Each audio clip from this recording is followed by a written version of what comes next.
Hello, my lovey, and welcome to the ZFG Living Podcast. I am here with Pam Karlen, marketing expert, entrepreneur, amazing all around person, and an expert in getting stuff done. And as we all know, anxiety is rampant. So, Pam, please introduce yourself and let's talk about how we can get our stuff done. Okay, so thank you, Mel. It's great always visiting with you. We always can cover several topics, but anxiety is high with all of us. Stress leads to so many things. And when we're entrepreneurs, a solo business owner, or a small team, there is a lot of things that funnels can really take off your plate. And what I mean by funnels is a system and a process that's usually it's either some of it's human, that you repeat this process humanly by manually doing it, or it's automated. And so the funnel is a journey that you take someone on, and the digital footprint part is the automation Mm-hmm. part of it. And when you have that all set up in your business, it really does take the stress off. You get more confident because you know exactly what's going to happen. You know right when you're needed. And you don't have to be there all the time, 24/7. And Mm-hmm. so a lot of times I'll say, that your funnels are your 24/7 sales agent, because actually it's like turning the faucet on and off. When you need to turn the faucet on, you show up, you do your thing that you've probably already done already. You're just repeating a process of being visible. And then you send them to these landing pages. And that's part of your digital footprint, is not only your visibility, but the landing pages that then take them to the next step, and Mm-hmm. then takes them to the next step until they're working with you. And so when you have those set up, and it doesn't have to be complicated. A lot of people think funnels, it's tech, and the tech has really gotten easier. But if you have the pieces and you know what you need and what you want, you can hand it over to a tech person. Mm-hmm. So that's one thing we have to get over, the anxiety of tech. Oh, and I struggle with that hardcore, as you well know.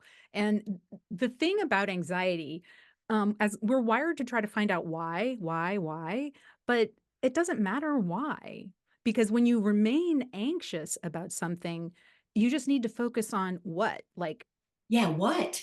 is this hand feeling air? I mean, like, really take it down to the basics, get Or present, what's making me anxious? right? And, Do we and even like, ask ourselves? Do we take time to pause and take a breath? right. And like I can And be taught, I can learn, I can figure something else out. It's not, no one's gonna take my kidney if I don't get the setup right immediately. yeah, yeah. And what do I need to relieve this Mhm. anxiety?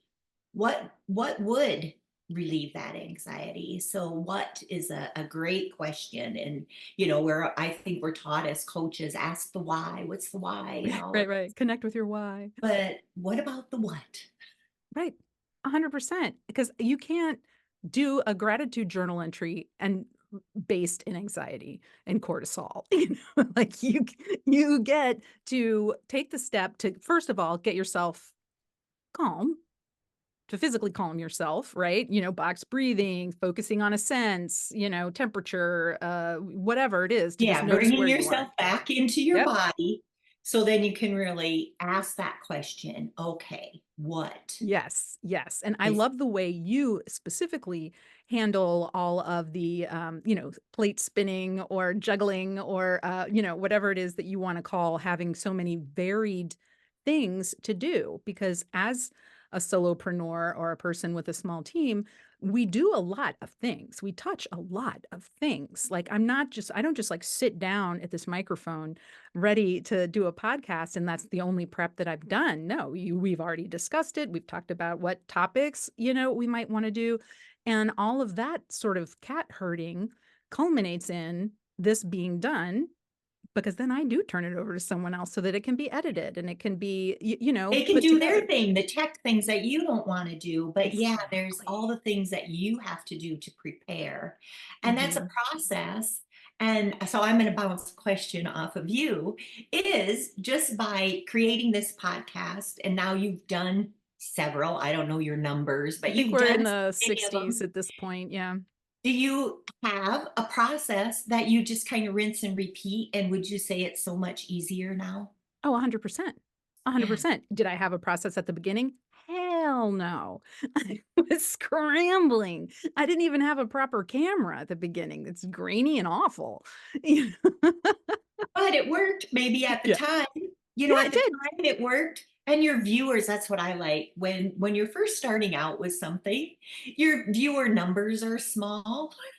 And they're a lot of your friends and your close connections. Mhm. And so they're there to support you, and they're okay with it not being perfect. And the anxiety comes from, we think we need to be perfect, and we're looking at where someone else has done for years or a Right. year or 6 months, and we're Yeah. at step one, Yeah, we and get to we're let that go. We just yeah. absolutely drop that, And and that's you part of that anxiety, is the Mhm. comparison. Yeah, no, that's not gonna do any help for anything, and comparisons they can be motivational, they can be. However, I find with my clients that when the comparisons are really ramped up, it's like almost a tool to keep them in an anxious state. Oh, Y mhm. and it's just like, you don't have to go over this again and again. You can breathe, you can relax, you can take a walk, you can look at some color that you like, you can watch a video, you can listen to vagal nerve, tones and sounds on YouTube, to calm yourself and relax yourself. And when we are holding so tightly, just like they're precious gems, we're holding on to these things that upset us and that aren't fair and all those sorts of things. Why? Yeah, and it's, what are we looking at Right, when what are you reviewing? Yeah. you're comparing your now to their been doing it for a long time, Mhm. and a lot of us look at what's wrong, what we didn't do right, and Yeah. this should be better, instead of what's what's going well, what went well. Right, right, get your Looking accomplishment board. forward, raising that energy that, yeah, I need a new camera, but you know what? Once I do this and that, I'll be Yeah, able to get the camera. I now And know. I can just use an external camera for my computer as I record this, yeah, I didn't know what I didn't know. and it's, who can you ask? When we don't know Exactly. what we don't know, who can we ask? Right. That one simple little question Mhm. And that's is, the power of groups, really. yes, yes, the collaborative within a small group, that each person has um their lifetime of experiences, Right. or their business lifetime. They've been at it maybe a longer time, or they've done a podcast and you Mhm. haven't. Or like me with funnels, I build landing pages all the time. Mhm. And so, a couple times you've asked me, what can make this landing page better? And we can, Right. we jump on a call, and it was a couple simple little things that can make a huge difference. It's kind of Yes. like in anything that we do, right? Yep. Anything that we do, a couple little shifts can change so much, can make such a big Exactly. difference, I guess is Yes, what I'm saying. 100%. I Yes. totally agree. And also with being consistent with the change, then whether you call that being intentional or mindful or being present, but when we are doing the things that we intend to do, and not getting carried away with either busy tasks that aren't really moving the needle or, I can clean Oh, my house yeah, like nobody's I call that business. buffering. We're Buffering, kind yes, of yes. buffering. It's like, "Oh, I'll go check my email," and then I Yeah. start opening up all these emails Oh, that yeah. Side are quest. Now nothing, I need to or, research this. "Oh, I'll go on Facebook to do this one thing," and then it just, whatever we do to Yep. take our Yes. attention away from something that's gonna move the needle. And that is just name it what it is. It's a stopping technique. And we all have our different ones of, whether it's cleaning the house or, walking the dog or, whatever it is. We all have things like, oh, let me just get all these administrative tasks done.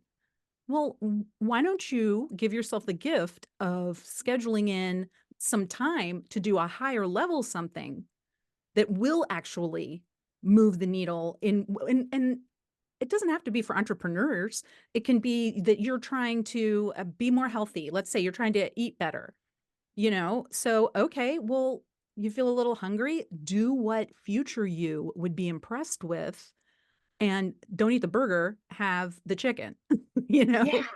know? Yeah. Instead of, do I want this or this? Maybe it's, how will I feel after I'm done eating it?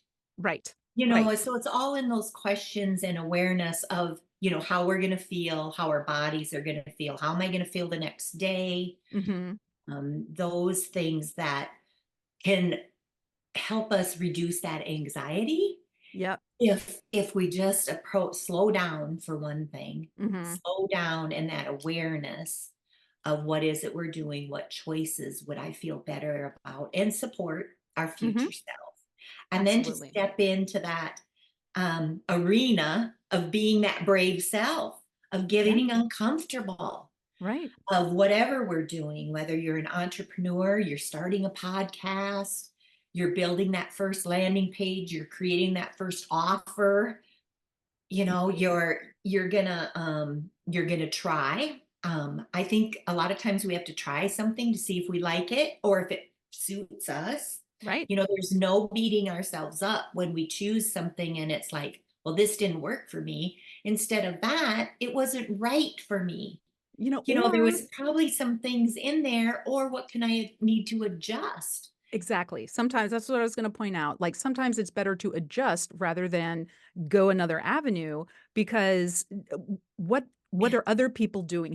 What did they do? How did they get whatever it is? They sold this many widgets. Were they approaching companies or individuals? Were they, doing We don't cold see the whole calls? picture of Yeah. other people's stuff. Yeah. Right, right. And so we get to look at what we can adjust and tweak and change and really test whatever it is that we're putting together. Like in my Yeah, case, it's it's not always starting over. It's starting correct. from where you are with the awareness. And Hmm. then what do I need or what do I need to let go of? So need is a good word too. You Yeah. know, what what do we need to Right. move that needle in Yes.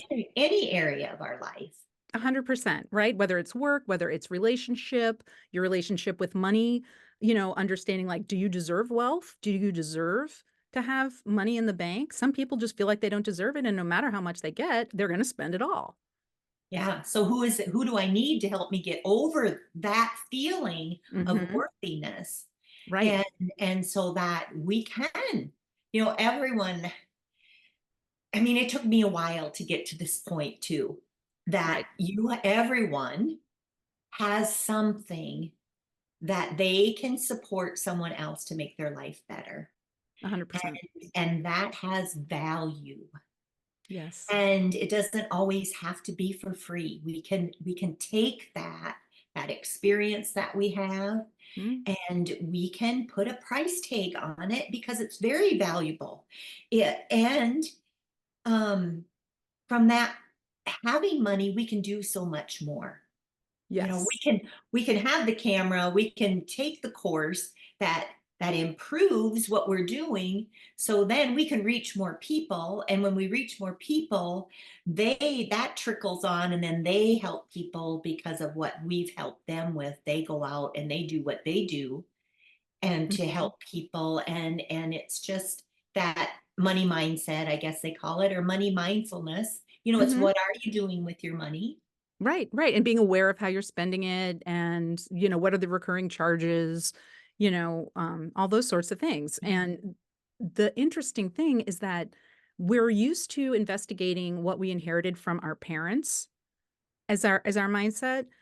Mhm. Be open to understanding what peripheral people may have influenced our mindset about entrepreneurship or relationships or money or what constitutes being a good human being. Are there any things because of your gender that you're expected to be or do? And And so all of those things. and I'm sorry. don't feel trapped in it, Mhm. right? And don't feel trapped in it No, you can because rewrite that. once we can expand and let that go, that I'm not going to allow this to define me. Right. We can step into, okay, who do I want to be? And what Yes. is it? How am I going to show up and be that person? And we start being it today, and let go of those things. Yeah, it affected me. Mhm. Yeah. But then looking at, so our brain always looks for proof, and it can bring it, we can look for, oh, there's proof my life is this way because of this. Or we Right. can look at it, oh my goodness, my life is so much better. I'm able to do this because I went through that. Yes. And 100%. when our thinking shifts that way, and we start our brain looking for proof that on the good Good side. side. We find what we seek. Yeah. And that's Always. becomes our reality, It right? does. Words matter. Yeah. They Yeah. really do. And another thing is ask yourself, um, would I trade to not have the painful whatever it was? And in exchange for that, I would also not have the wisdom that I now have because I went through that. And that may help you reshift your attitude towards something. Oh, I know we could spend days together, and Yes, yes. and who has time for that? Right, right. A Yeah. little crunchy on a podcast, I feel like, try to keep it a little more reasonable. Yeah. So, yeah, Thank you so much for joining me, Pam. it has been wonderful here. And if you like this episode, please subscribe, give us a review, and have a fabulous day, my lovey.